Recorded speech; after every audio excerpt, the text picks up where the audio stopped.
Today, I'm joined by Kate Faulkner, who is a property analyst and a little bit of a guru when it comes to all things property. She is heavily involved in the estate and letting agency industry, writing loads of reports. She is very well known and, in fact, gained an OBE for her services to the property industry through her chairing the home buying and selling group. So today, I want to find out a little bit behind the curtain about what makes Kate Faulkner tick, because you are a national treasure when it comes to the property industry. I'll take compliments any day of the week. That's a very nice one, thank you. Kate, we've known each other for 15 years and I've always looked up to you as a bit of a property guru. I've got a lot to thank two people for being in the position that I'm in today, one of which is you and one lady called Rena from Belvoir. And you're the one that planted the seed in my head about talking about the property market, and she let me flourish.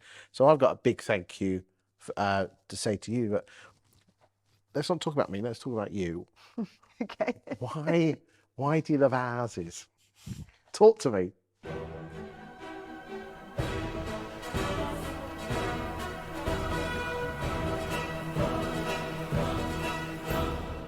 So this goes back quite a long way.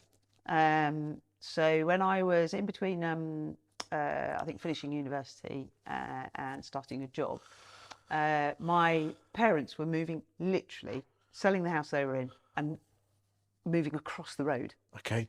But unfortunately, as ever, completion day came at the worst time possible and they were on holiday. And I went, not a problem, I'll do it. So I had a dog, we had a very big removals company, reverse up the drive, get all the furniture in, go around the corner, reverse up the other drive and get it in. And that's actually how I started, because I couldn't believe how much of a mess they made of that. It wasn't very far we were going. And the biggest thing the biggest thing my parents owned and the strongest thing was an oak table, dining table, and they managed to break it. And I started getting interested in property then. I then got even more interested in property in the late 80s because my brother and sister went into negative equity. And I was looking at buying, it was in Croydon at the time, so this is early 1990s, and I was terrified.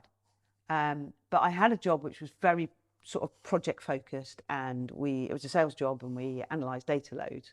So what did you do at college? Did you do stats and economics? Okay, very yeah. And I've done 3.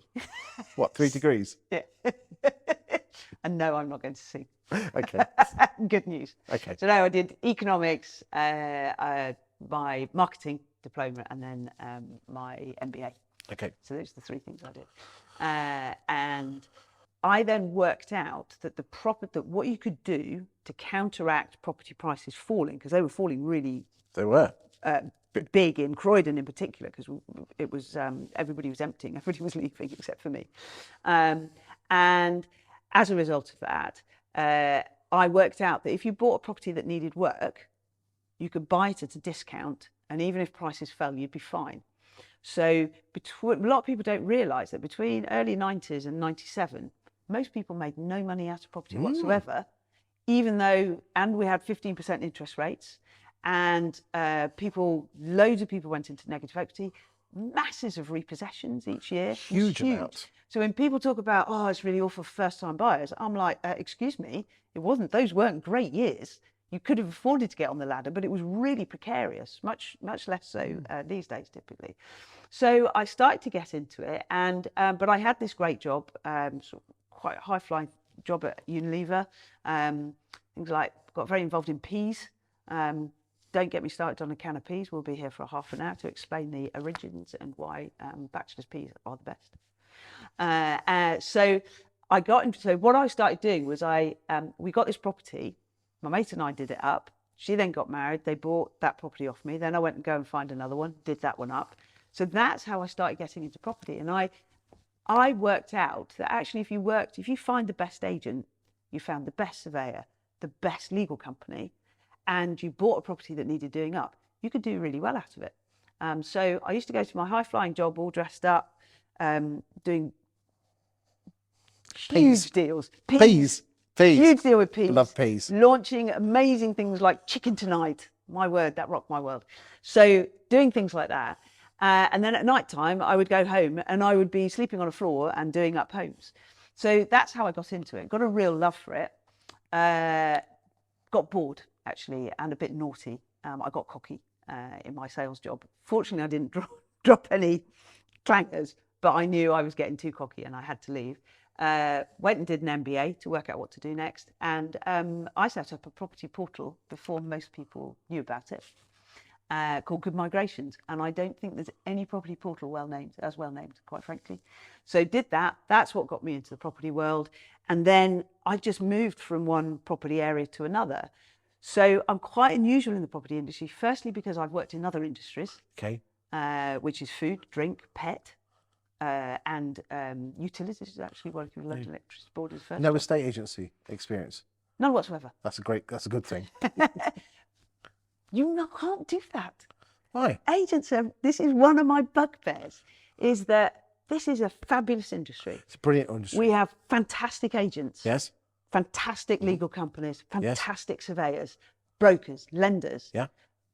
Why does everybody slag each other off?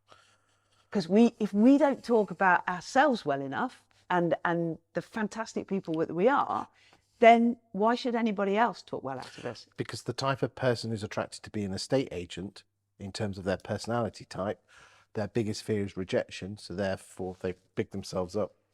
But it's not just the agents. It's the surveyors. It's the legal companies. What we don't do is we don't sit back, and we're starting to change a little bit now, and everybody's talking to each other now, True. which is good. But we don't sit back and work together to house a first-time buyer. And perhaps think of it as I think of it as a relay race. That's how we should all work together. Okay, but it's like the relationship with the portals.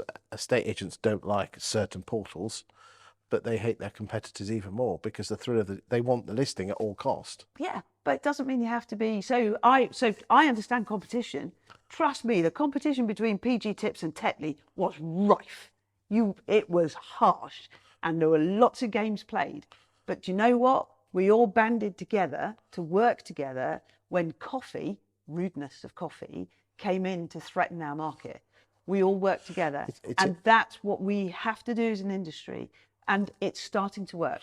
Isn't it interesting in Australia that they go at it like, cats and dogs, but they all go to the conference and put their swords down at the door, and it's very collaborative. Yeah. We're not very good at collaboration, are we? But we should be, because at the end of the day, our job is, if we all, to my mind, we put roofs over people's heads. And firstly, please be proud of that. It's a wonderful job that you take someone from one chapter of their life to another. It's an amazing job. It is, particularly because they're having a baby, getting divorced, getting married, somebody's died, they're in debt. And this is why everybody says home moving stressful. And I'm like, whoa. What's stressful is moving home when you're going through one of life's most stressful experiences, even if it's partly good, getting married, opposite, getting divorced. The people in our industry deal with people at some of the worst times in their lives. And the other thing that nobody gives the industry any understanding or credit for, we have no control over our stock. And who gets blamed for not being enough houses? Who gets blamed for prices and rents going up? Agents. Is it their fault? No. It isn't. It's because government, MPs, local authorities, planners haven't done a good enough job to provide a roof over everybody's heads. But if we as an industry realise that whether that first-time buyer that's buying our property or the seller that's selling that property, if they're with two different agents, those two different agents have to work together as best as possible to make sure that they have the best legal cover, the best survey cover. And if I hear an agent saying, don't get a survey in, just get a builder. No, get a surveyor in. Do not get a builder in, because if you've ever watched one of Sarah Beanie's property problems that I'll never forget, and this is why you don't get a builder in, there was a house and the corner of it had collapsed, and they'd spent 50 grand on builders trying to sort it out. Sent a surveyor in. Do you know what had happened? Collapsed drain would have cost 4 grand to fix.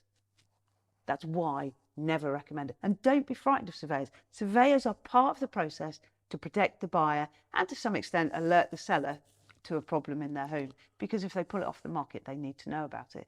So I would like people to think that actually they're not our competition so much. They are when you're going out for a listing, I understand that.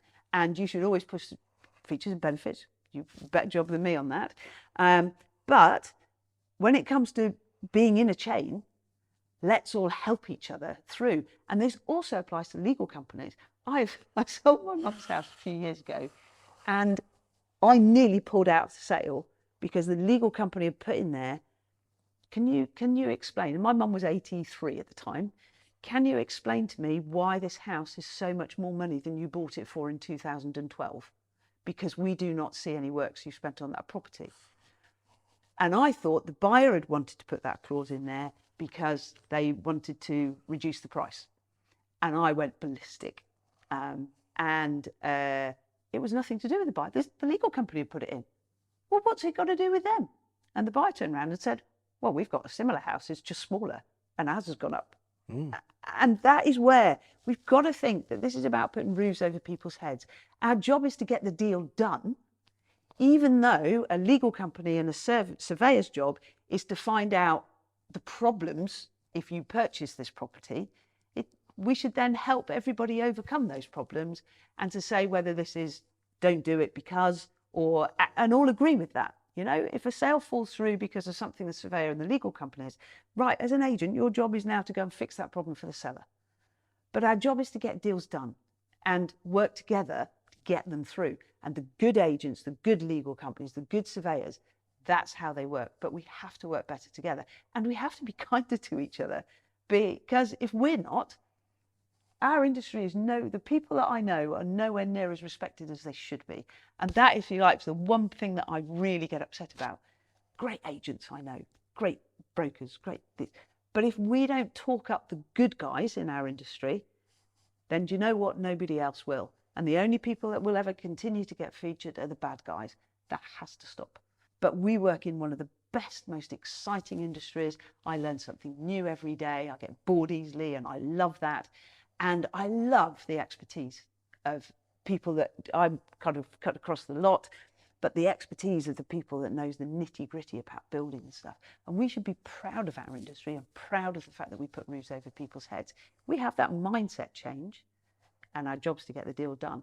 Then other people will see us see us, less me, as the experts they really are. Kate, thank you for that amazing insight.